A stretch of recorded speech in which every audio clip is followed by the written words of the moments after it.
Naram namaskritam naram chaiva narottamam devim sarasatim vyasam tato jayo diriyat nashta presho badveshu nityam bhagavata sevaya bhagavati bhaktir bhavati naishtaki nigamaka parargaritam param shukamakaram hitadhavi samhitam pibata bhagatam rasha marayam mahora horusika bhubivakam Krishna sadamavagade dhamaganahi karonashta dvishamasha paranako dunodidaham Twamapiyada Abhishuta Vishutambibu, Samapyadiana Bidambidik, Prakyahidahur Maridam, Sankleshan Vanamusanti Nanyataham.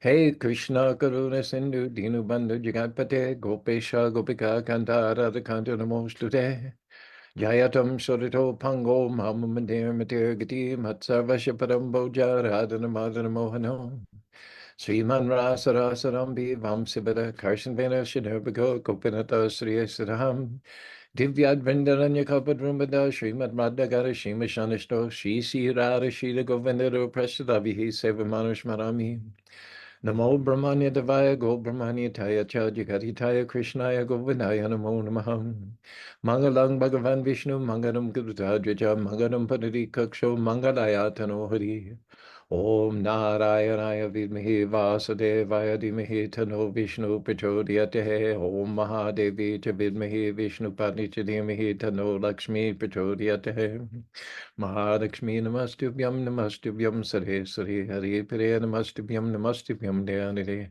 Tapta Kanchana Gaurangi Radhe Vrindavaneshware Vishavanasute Devi Pranamani Hare Pire Namaham Vishnu Paraya Krishna Prastaya Bhutale Srimati Bhakti Vedanta Swami Namaste Sarasati Devi Gauravani Pacharine Nirvishesha Shanivadi Praskata Desatarine Sri Krishna Chaitanya Prabhu Nityananda Shri Advaita Gadadhar Shivasati Gaur Bhaktivinoda Hare Krishna Krishna Krishna Hare Hare Hare Ram Ram Hare Hare. Good morning, Transcendental Tuesday. This is segment 151. That's a year. That's practically a year, 3 sessions a week, 151. That's 50 weeks, not counting the weeks I might have been ill or the weeks I might have been out of town and unable to do it. So over 1 year we spent talking about this one pastime from the eighth canto of the Srimad Bhagavatam. It doesn't even consume the entirety of the eighth canto. It's just 2 chapters, really. I'm not sure how many chapters there are in the eighth canto altogether, but this whole Lila is only 2 chapters. And we're barely maybe 2/3 of the way through. It's interesting because every Lila, every aspect, even the smallest details, have been analyzed by the great acharyas, the commentators like Sridhar Swami, Baladev Vidyabasan, Vishnu Swami. The example is given of a crime scene. The forensic technicians are called to a crime scene. They have their cameras, they have their swabs, they have their tweezers, and they go through the entire 30 or 40 feet diameter around the place where the crime took place.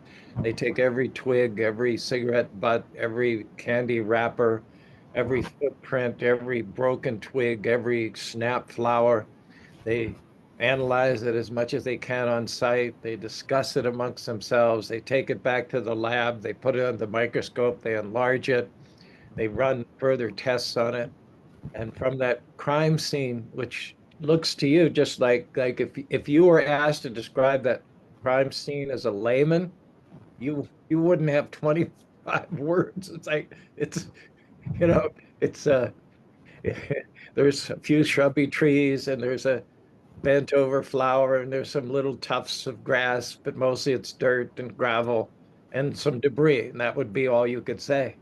But the experts, the crime scene technicians, they they can put out a 1,500-page book, small print about everything that comprises that crime scene.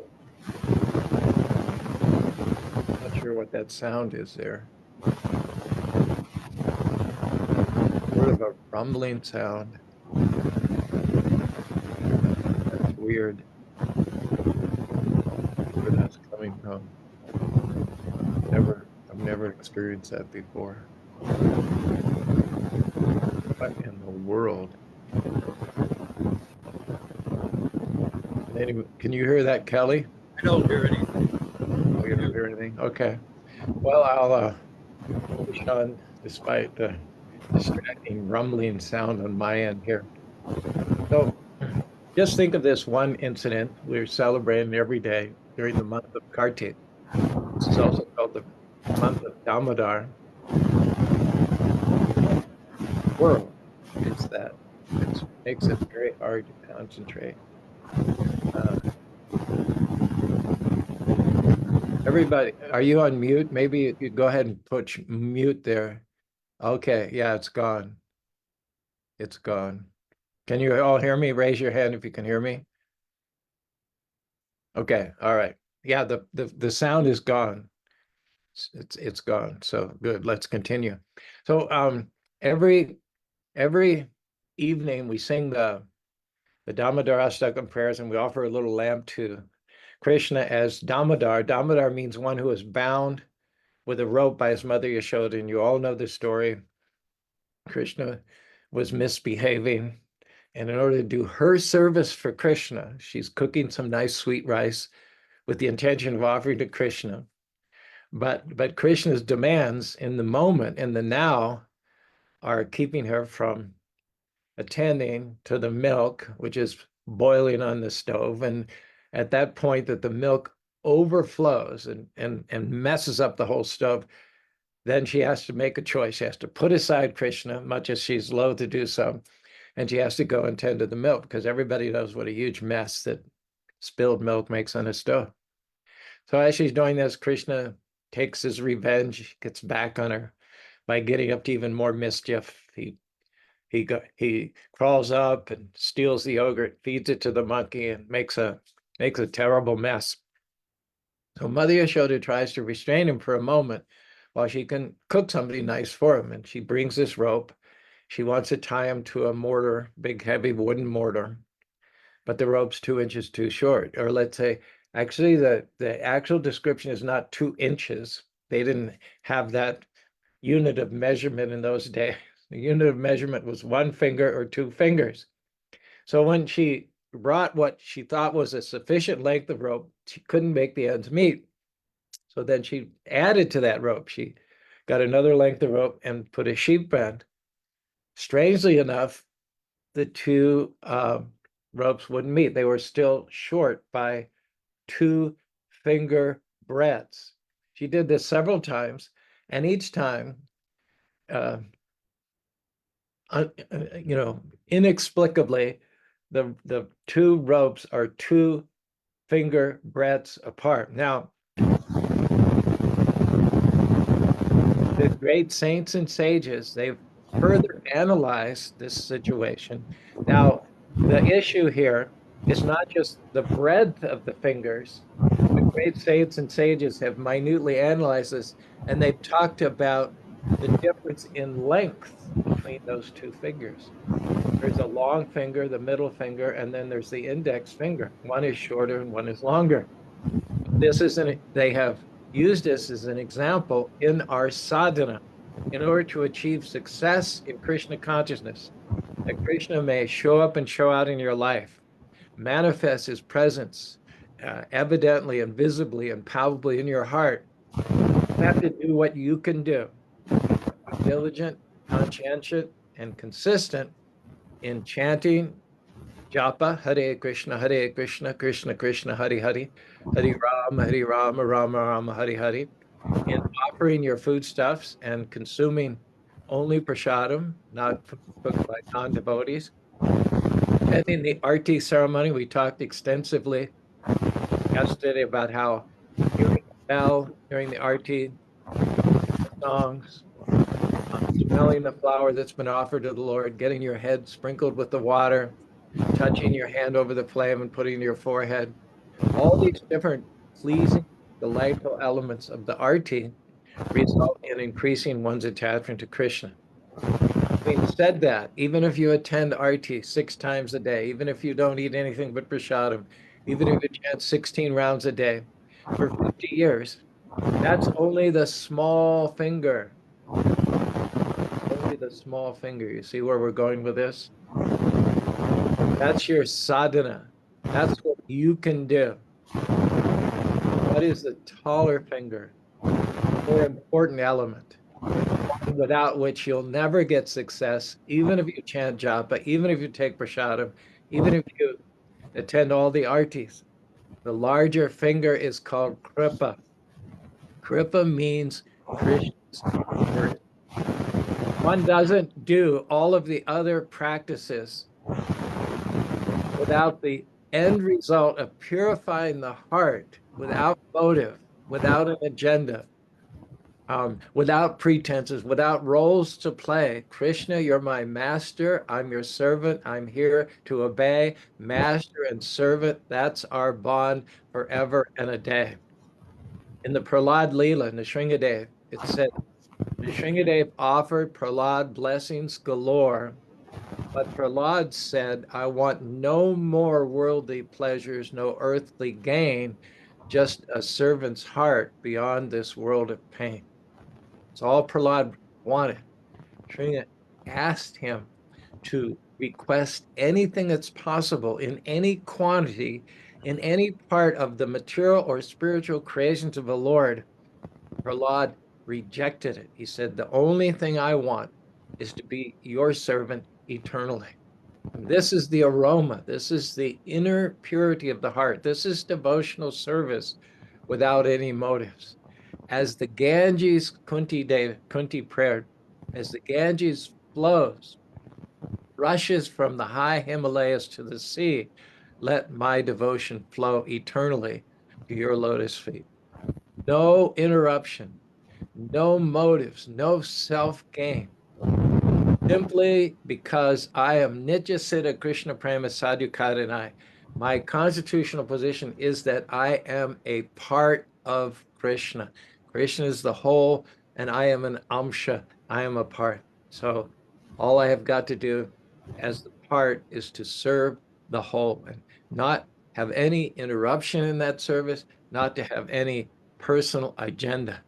And so Gajendra's, and we talked a lot about this yesterday, Gajendra's putting it to the Lord. Gajendra's saying, he's saying, I'm offering prayers. I'm thinking of you within my mind. I'm chanting your names. There's the mind. We want Krishna within the mind. We want Krishna, we want to approach Krishna, make a connection within our words. Um, um, and we want to also be able to eventually see Krishna face to face. Gajendra is saying that any of that, any success as far as seeing Krishna or capturing with your words or thinking with your mind, we have to do what we can do. But then in all of that, there has to be that plea, Krishna, I'm doing what I'm doing, but I depend, at the end of the day, I depend on your mercy. The little finger is what you can do. The big finger, that's kripa. That's the mercy of Krishna. And we know during the same pastime, when Krishna, Mother Yashoda, left Krishna, she was feeding him her breast milk, and she pulled him off of her nipper and set him aside so that she could go then tend to the overflowing milk on the stove. What Krishna did was he went off and he was intent on getting into a lot of mischief to pay Mother Yashoda back her inattention. So what he did was he went into the dark rooms where the elderly gopis had hung the pots of yogurt and butter high up in the ceiling. Krishna was in the habit with his friends of getting into the pots of yogurt and butter. And so in order to prevent that, the gopis would hang those commodities out of reach of the young boys. And they would also hang them in a dark room. That would keep the butter from going bad. It also, according to their estimation, would inhibit Krishna visually, because if you can't steal what you can't see. So they thought that when Krishna and his friends stealthily intrude into this room, they won't be able to envision where the pots and yogurt and butter are hanging. But Krishna succeeded. He succeeded by getting his playmates, the human pyramid. Can you mute yourself, Kelly? That roar is coming back. I think whenever you unmute yourself, then I get this roar. So just, yes, yeah, just keep it on mute. Thank you very much. And so what happened was Krishna, he succeeded in getting his mates to make a pyramid, which he would climb up. And he succeeded in spite of all the preventive measures that the elderly gopis had enacted to keep him from stealing the butter. It didn't stop him for a second. It wasn't even a hitch in his step. It wasn't even a hiccup.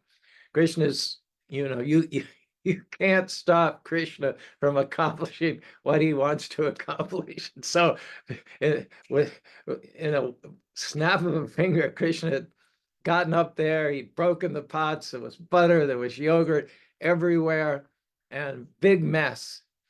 And this happened over and over again. So to the point that the elderly gopis came to Mother Yashoda, they said, "You've got to do something about that child of yours. We work hard, we churn the butter, we keep the cows, and the butter and the yogurt are the result of a long process of cultivating and feeding and grazing the cows and raising them and breeding them, taking care of them and like that. And then the process of churning the butter is very, very labor intensive. It takes a long time. And then finally we get that beautiful, concentrated, thick butter and thick yogurt, and we hang it up in the dark where the boys shouldn't be able to get to it, but they get to it and they smash the pots. They feed themselves, they engorge themselves, and then they give out the butter to the yogis. And so Mother Yashoda says, "Okay, I'll keep a 24-hour watch. I'll hire people. I'll keep them totally restrained. I'll lock him in his room, all like that."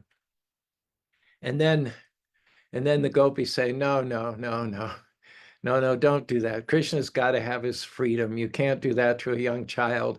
Please don't take our words so seriously like that." And then Mother Yashoda says, "Well, one thing I can do is to keep the room dark, so that at least when Krishna sneaks in with his friends, they won't be able to see their targets very well." She says, "I can remove all of his jewelry, because it's the jewelry which catches whatever little light there is in the dark. And then it's the jewelry of Krishna, which the elderly gopi said lights up the room like it was full noon." Her Mother Yashoda is willing to make the concession that I'll remove the jewelry from Krishna. That way, when he enters the room will be dark, and it'll make it more difficult for them to steal the yogurt and butter. And then again, the elderly gopi says, "Oh, no, no, don't do that. Don't do that. Don't do that." Because it's not the jewelry which lights up Krishna in the room. It's Krishna who lights up the jewelry. That whatever room Krishna goes in, doesn't matter how impenetrably dark, doesn't matter how pitch dark it might have been heretofore, once Krishna enters the room with or without jewelry, that's inconsequential. He lights up the room like the sun lights up the early morning sky. So that won't do any good. Please don't take your child's jewelry off. It's not the jewelry that sets off the beauty of Krishna. It's the beauty of Krishna which sets off the jewelry. It's not the jewelry which causes the illumination in a dark place, but it's Krishna who causes the illumination to the jewelry.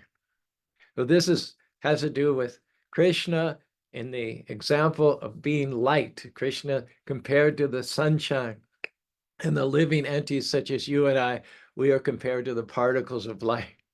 But without the grace of the sunshine, the eyes cannot see. One of the listeners yesterday, I forget what his name was, he hadn't joined us before, at least not in the comment section. He said that the eye is made of a gelatinous substance, and we obviously know that's true.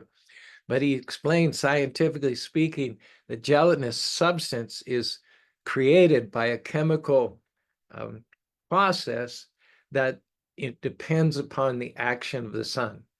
The whole process of developing the gelatinous part of the eyes, the basis of it is the energy which comes from the sun.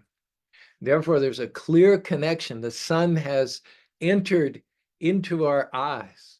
Just as we ourselves are little particles of sunshine, we emanate from the sun, and we have entered every nook and cranny of the universe. There isn't any part of the universe where the sun isn't present in the terms of little particles of sunshine. Similarly, we, the living entities, we're all pervasive in this material universe. There are 8,400,000 species of life, and every one of them, from Brahma, the foremost demigod, down to the little microorganisms, they all are alive, active by virtue of a particle of God, a separated particle of God existing within those bodies.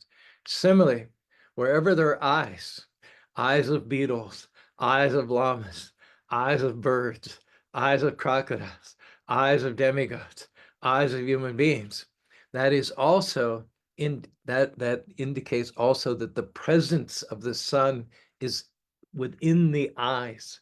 And so it's the sun enabling us to see the sun.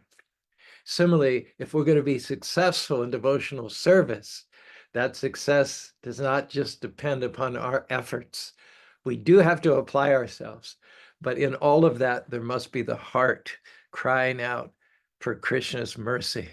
As we do the little finger, then we put it up to Krishna. Krishna, I'm doing all of this. I depend upon you to discern, to intimate from within my heart, the state of my heart. I pray that my heart serve you purely, uninterruptedly, without motivation. And if not, if that's not the case, then you please remove the impurities.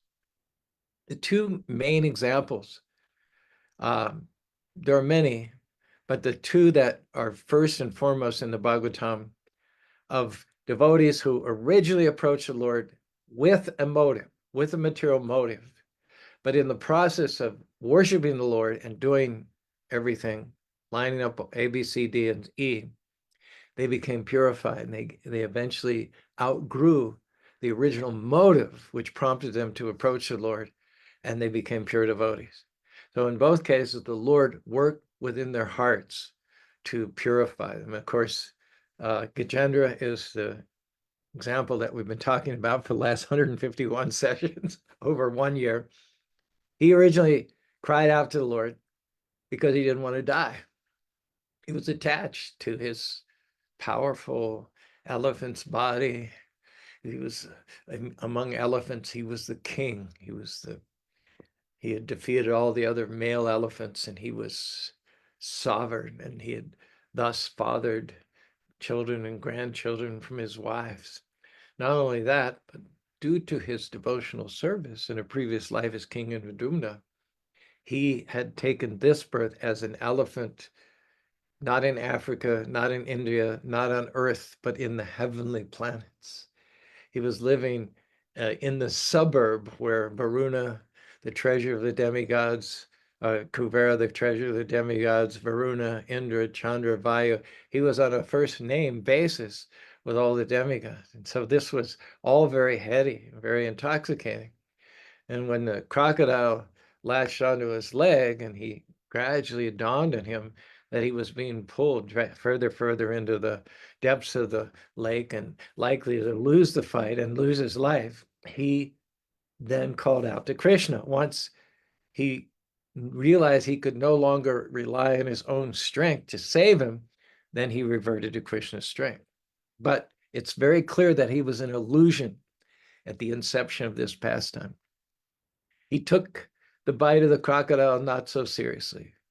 He'd been attacked, he'd been bitten, jaws had clamped on him, tigers and lions, and he'd subdued them countless times. He'd been in a lot of tight spaces. He was a warrior, he was a fighter, he had a bold lion's heart, so to speak. So he thought that with his considerable power and his considerable experience and his considerable expertise, this would just be another of a many long line of incidents where there was some aggression, but that he was able to counteract it and overcome it and negate it. But as the fight went on, he realized that this was unique. He was not going to be able to extricate him. This wasn't just an ordinary crocodile. This wasn't just a run-of-the-mill attack. This was Krishna coming to him in the form of the crocodile. Krishna, you can rebuff all kinds of enemies, but when Krishna comes for you, there's nothing you can do.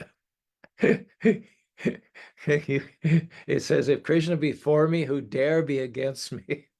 And if it's Krishna's intention to humble me, to sap and drain my power and bring me to a point of defenselessness where I have no other alternative than to throw myself in the mercy of Krishna, then that's what's going to happen. No matter how experienced you are, no matter how many previous incidences that you've dealt with, no matter how big you are, strong you are, what Krishna wants to bring you to a point of purity, of clarity.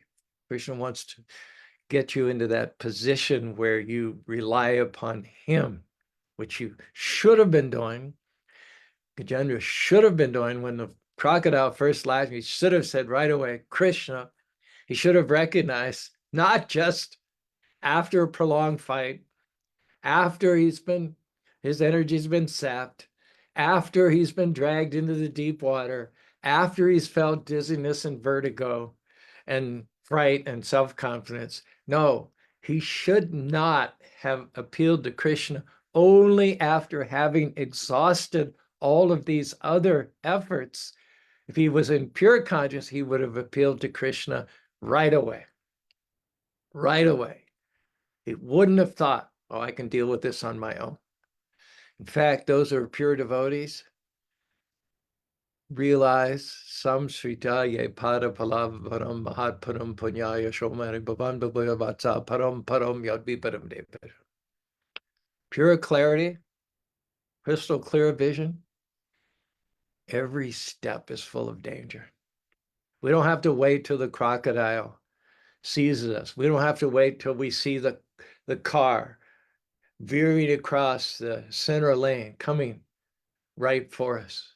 We don't have to wait until the diagnosis of the doctor is a terminal illness. No, we don't have to appeal to Krishna then. Those who are pure devotees at every step, even when we're considered the most quote unquote safe, healthy, good car. I drive a Subaru. Subaru wins awards for all of its safety features. Vaibhavi has a Hyundai. Hyundai is practically a self-driving car. Self-driving car. When I drive Vaibhavi's Hyundai,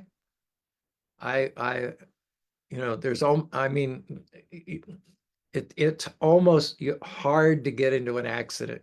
You have to work at it, really, because when you are not paying attention, the car knows. The car knows. You'll get a beep. It says your concentration isn't what it should be. There's actually on the steering wheel. It says the level of your concentration could be 100%, 80%, 90%. When it gets below 80%, it gets a beep. Hey, wake up. Hey, whoa, you're hurtling at 75 miles an hour. Don't get comfortable. This is essentially your life could be over. And I know the car is saying to you, I'm trying to cover you as best I can. If you try to change lanes and there's a car in your blind spot, I won't let you do that. If you are inattentive and you come at 80 miles an hour up all of a sudden on a car that's only going 50 miles an hour, I've got radar. I'll slow you down. Even if you're inattentive. There are so many features. You almost have to work hard in order to get in an accident. And yet that none of that's a guarantee. You can't say that no one who drove a Hyundai ever got in an accident. No one who ever drove a Hyundai ever got killed. No one who ever drove a Subaru ever got killed. In spite of their certificates and their awards for safety, and in spite of radar, in spite of beeps, in spite of assessments as your concentration, you should never feel complacent, never feel safe within this material world. Because as long as you've got a material body, as long as you're in this ever-changing world of birth, death, disease, and old age, there's always the potential for danger. That means Satiram Kirtiyantam, Yatandashtabinam, Tashanti Charamanticha. Those are devotees, either audibly or mentally, beneath their breath, beneath their voice. Hare Krishna, Krishna Krishna, Hare Hare, Hare Rama, Rama Rama, Hare Hare. Always chanting the holy name of the Lord. Always mindful that there's a Lord. He has nothing to do with this material world. He can use this material world to jolt me back to consciousness, just as he did with Gajendra. And even if I'm impure, even if I'm not up to the standard devotional purity, I should have that as my goal. That should be the bar. And in my devotional activities, I should be diligent, I should be consistent, and I should always engage in them heartfeltedly. The Krishna, without your mercy, none of this is going to be successful. Pure devotees have that beautiful fragrance about them, that beautiful freedom from attachment. They're not trying to manipulate or use the Lord for their purposes. But even if you should have those kinds of contaminations, not to worry. Akama, sarvakama, mokshakama, arati, tivarena, yajitam purusham pashum. The encouragement is there. Even if you're a Gajendra, even if you have the most gross and self-serving motives for calling out to the Lord, it's okay. The Lord will take what he can get. He'll work with you. He'll bring you up higher, just as he did with Gajendra. In the end, Gajendra said in all of that, he became purified so much that eventually he says, Naham Jivashe, I don't want to live anymore. I don't want you to save me from the jaws of the crocodile. I want to die. Because the success of life is not how long you live. Elephants are very long lived. They live for more than 100 years. But that's not what makes life successful.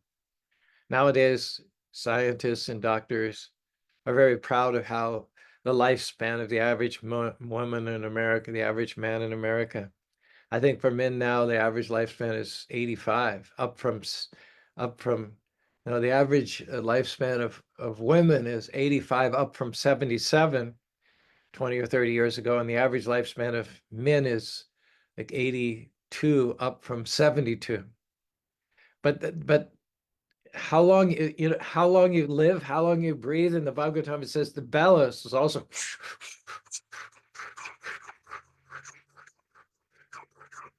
bellows is what? It's like a pig's organ or pig's intestine or something, and you pump and you put air. So the bellows there's no value attached to the lifespan of the bellows. It's breathing, air is going in and out, but there's no profit, there's no gain from that.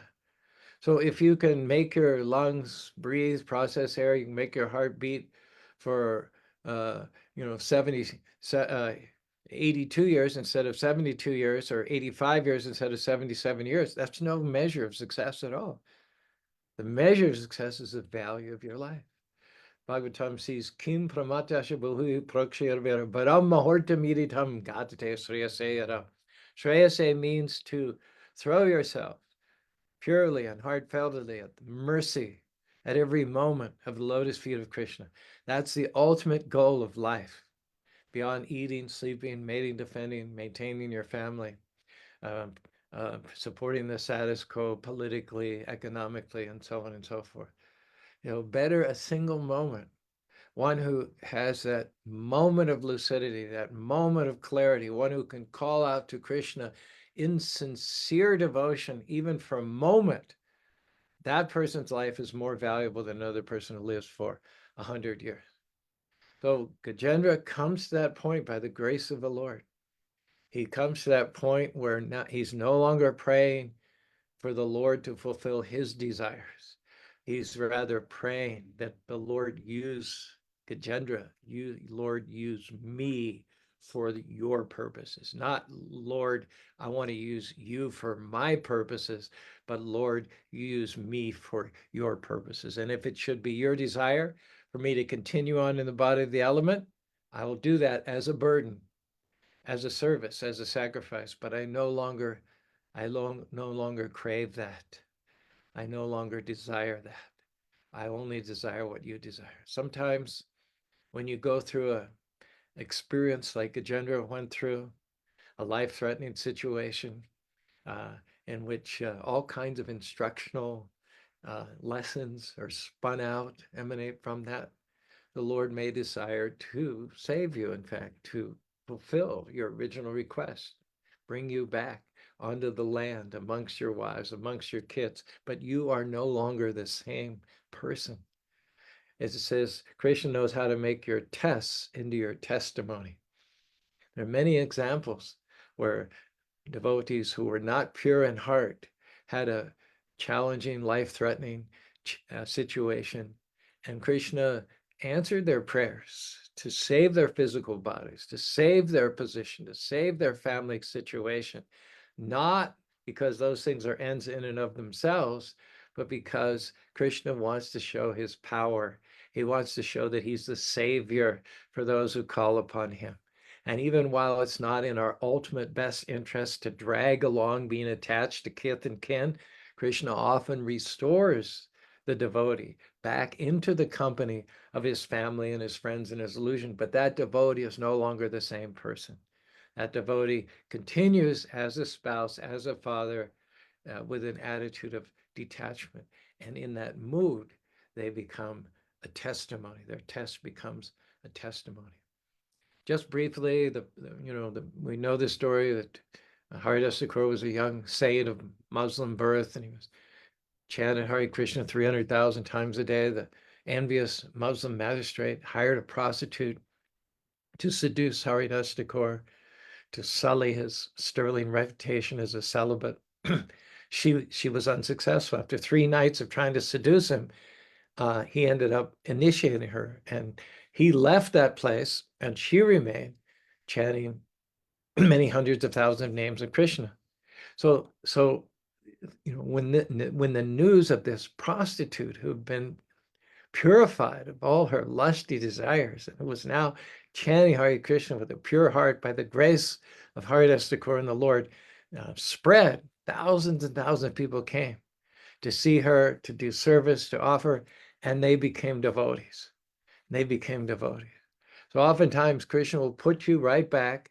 He'll acquiesce as far as your original prayers go. He'll save your material situation so that you then can be an example of the goodness of God. So in fact, Krishna did cut the, I'll end with this. Gajendra, king of elephants, was sporting on a heavenly planet, cavorting with his wives in a lotus-filled lake. He'd cavorting in the water. He'd snorted some honey with his trunk, and he was quite drunk. Crocodile latched onto his leg with his jaw, and though he stamped, trampled, and stampeded, he couldn't get the crocodile to withdraw. In this tug of war, Gajendra was losing the fight to stay upright, being dragged from the shore. Nagged by the reptile, his strength was flagging day by day. Lacking the backing of the other pachyderms, Gajendra was alone in this danger zone. The water had turned to foam, his friends had flown, and there was no one to phone. Devoid of his fabled strength at the end of his rope's length, Gajendra's hopes turned to the Lord, who awards protection from his devotees. He stopped pulling his leg, which the croc wanted to devour, and he plucked with his trunk from the muck of the lake a lotus flower and offered it, seeking the Lord's power. Krishna, the root of creation. You're the root of creation, the fruit of the Vedas, the absolute truth that plays upon your flute, the ever-existing youth. Your lotus feet are adored by Lord Brahma, and Shiva will not leave you, not even for a beat. Your features are unlimited. You're the ingredient of all creatures. Whether they have hands, claws, jaws, or paws, they're all your parts and parcels. Those who are smart engage in your devotional service with all their hearts. You guard those who never depart from the hearth of your sheltering breast. Lord, I confess I've messed up, repressed my service, failed the test. But I'm thirsty for your mercy, which is greater than my mistakes. I've heard that all it takes to awaken your protection is a single cry of helpless affection. Lord, in spite of my shame, I'm calling your name in the middle of the fight. Please reclaim me from the might of the crocodile's bite. When I'm released from the teeth of the croc, block ignorance of my life and lock me into your devotional service. Lord, let my purpose rise once again to the surface. I'm knocking at your door. Please keep me close from now till evermore. When the Lord heard the eloquent prayers of the elephant, he steered Guru to the spot. Garuda sheared the crocodile's head from his body. When the reptile lay dead and Gajendra was shed of his dread, he resumed the thread of his prayers and said, Hare Krishna, Hare Krishna, Krishna Krishna, Hare Hare, Hare Rama, Hare Rama, Rama Rama, Hare Hare.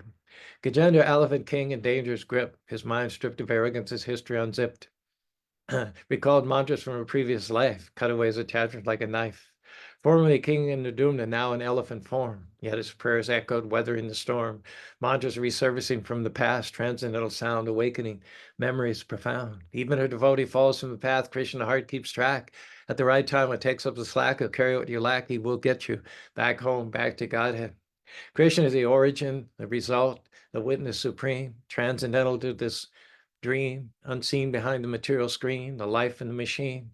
O Lord of might, give me protection. Guide me through the darkness up to the eternal light.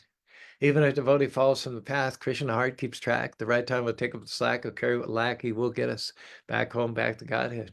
Krishna, the preserver, the transcendental observer, above this creation, aloof like the sun. And yet with your energies, you bless everyone, simultaneously apart from this world in one. Through multi-potencies, you manifest your will, creating this universe your purpose to fulfill.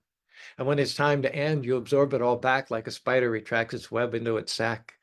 Even the devotee falls from the path, Krishna heart keeps track. The right time will take up the slack, he'll carry what you lack. He will get you back home, back to Godhead. So chant Hare Krishna, the Maha Mantra's call. In this life or the next, it will never fail. Once it's sown, the Bhakti Kripa will grow. Sooner or later, you will go back home, back to Godhead.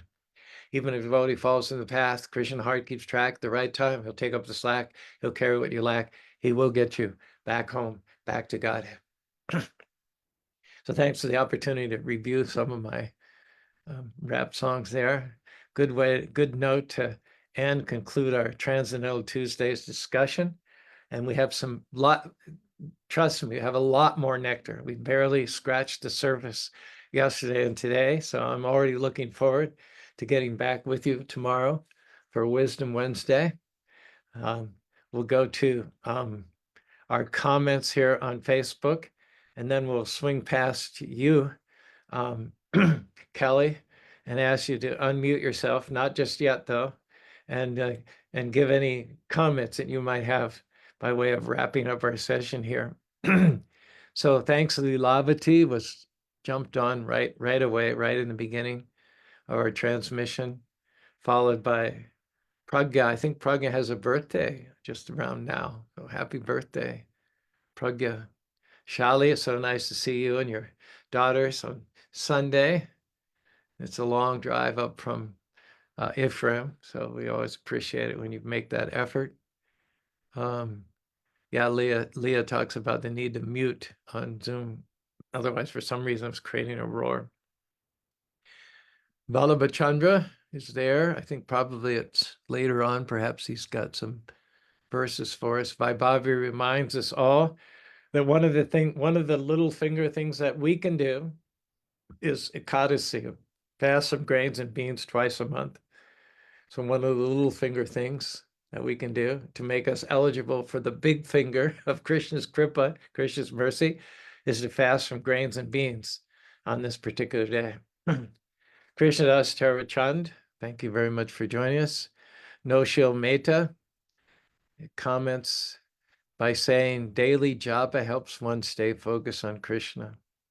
No truer words were ever spoken. Noshil also comments, Krishna illuminates the whole wide world. Indeed, he does. Now we come to some nectarine verses by Vallabha Chandra here. You can attend arati 6 times a day, but you can't enter into Krishna's play until you sincerely say, Hare Krishna, Krishna Krishna, Hare Hare, Hare Rama, Rama Rama, Hare Hare. Of course, it isn't all up to you. Krishna's mercy is required too.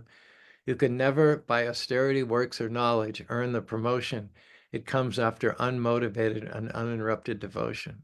I like that so much. Bears repetition. You can attend arati 6 times a day, but you can't enter into Krishna's play until you sincerely say, Hare Krishna, Krishna Krishna, Hare Hare, Hare Rama, Rama Rama, Hare Hare. Of course, it isn't all up to you. Krishna's mercy is required too. You can never, by austerity, works, or knowledge, earn the promotion. It comes after unmotivated and uninterrupted devotion. Thank you very much.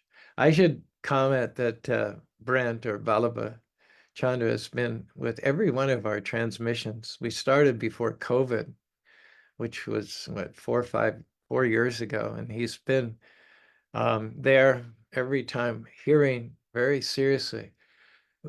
I know that he hears very seriously, because if you didn't hear very seriously, you couldn't come up with these spot on rhymes right at the end of the transmission. And he does that practically on a daily basis.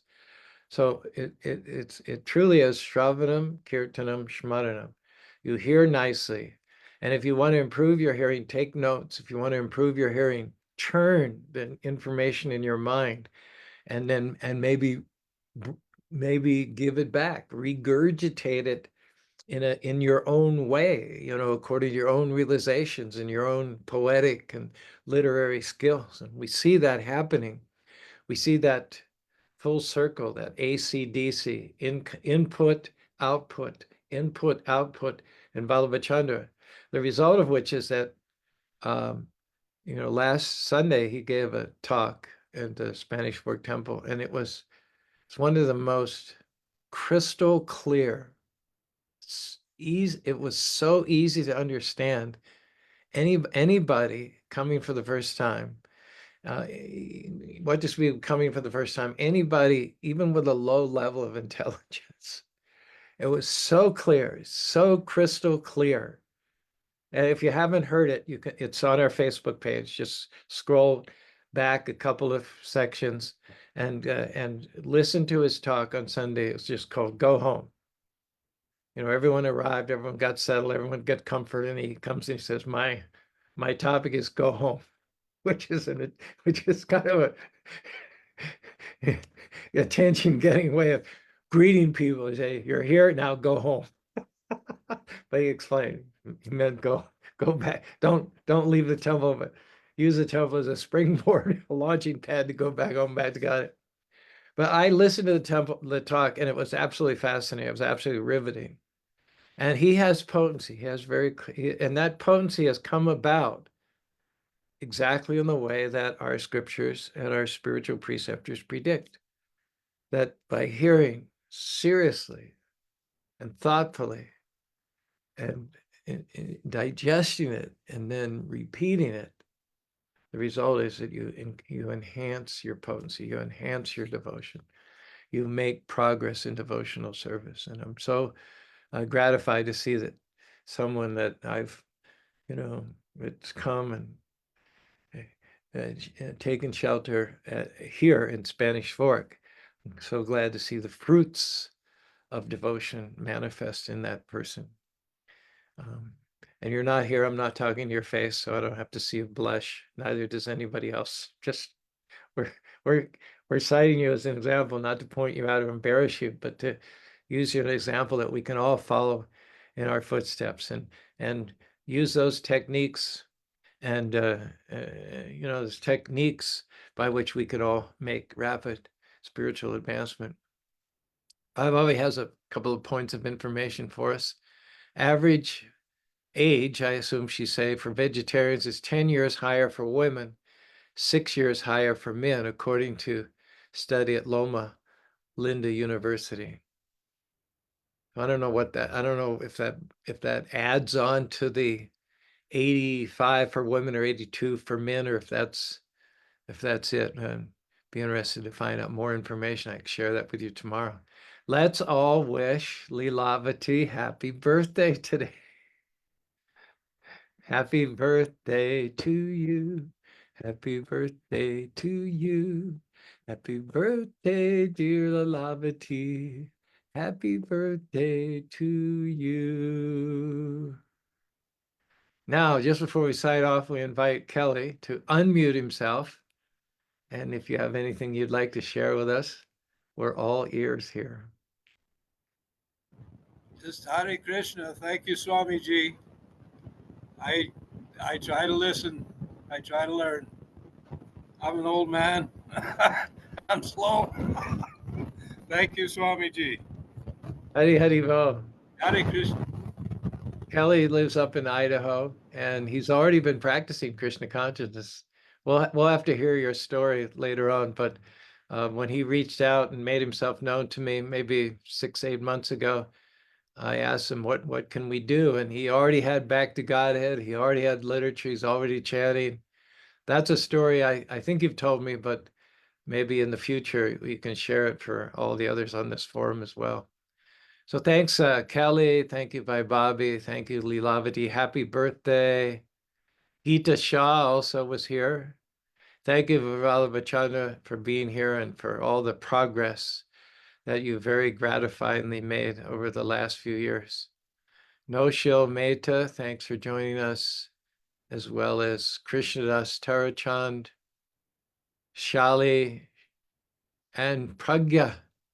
What a great group this morning. We'll be back tomorrow for more of what can only be described as sweet, sweet, sweet nectar. In the meantime, Hare Krishna, Hare Krishna, Krishna Krishna, Hare Hare, Hare Ram, Hare Ram, Rama Rama, Hare Hare.